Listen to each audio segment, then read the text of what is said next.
all have signed this amendment.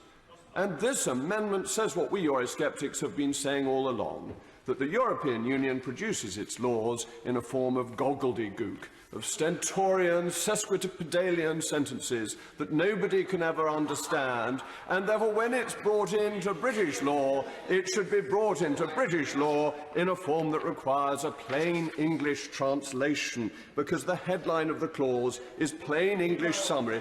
Of course I give way. I agree with your description, actually. Would you agree with me that a lot of these things are almost as bad as the drafting of finance bills, which this government brings before the House of Commons year by year?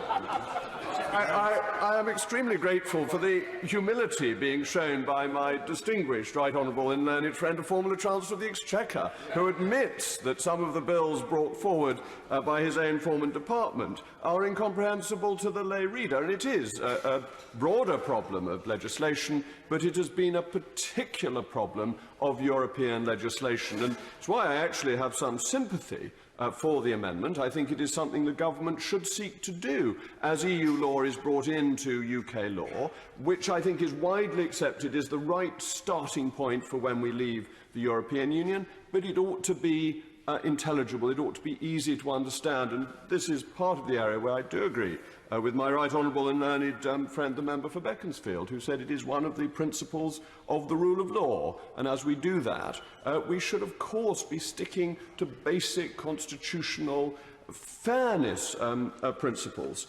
But it is, I think, glorious that perhaps the second argument of the Eurosceptics has been accepted in this motion, that the first is the basic one of taking back control, but the second one was that the fundamental nature of the way in which the EU created law and the whole body of the acquis communautaire was not comprehensible to most people, was not subject to satisfactory democratic control, and was a bureaucratic monster that rolled on and on regardless. But yes, I think a lot of the legislation that we pass can be explained to everybody, even to ourselves, in a way that we can understand. We look at the Treasury bench and we see some of the finest brains in Britain who get up to the dispatch box, and explain to us in terms even members of Parliament can understand what is going to be passed into law, even those of us who are not learned members of Parliament. So I think laws can be explained simply. I think it's a worthy ambition, and I really do think that New Clause 21 makes the important point that the EU, for our period of membership, increasingly turned out law that people did not understand. And this is a golden opportunity to improve the quality of the legislation that we pass, of people's general understanding of it, of our own understanding of it. And I think clarity is just and fair.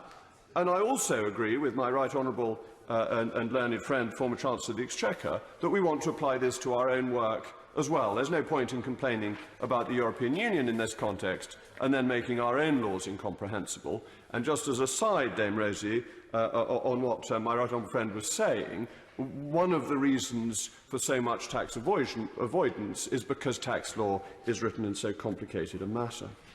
But I wanted to come on to Amendment 348 because it's an important amendment and has been touched on, as the honourable gentleman rightly said, by the humble address that was brought forward on the 1st of November, and has been dealt with by the government. And it's important to look at what the government has actually done in response to the humble address. You didn't frankly have the balls to put country before party.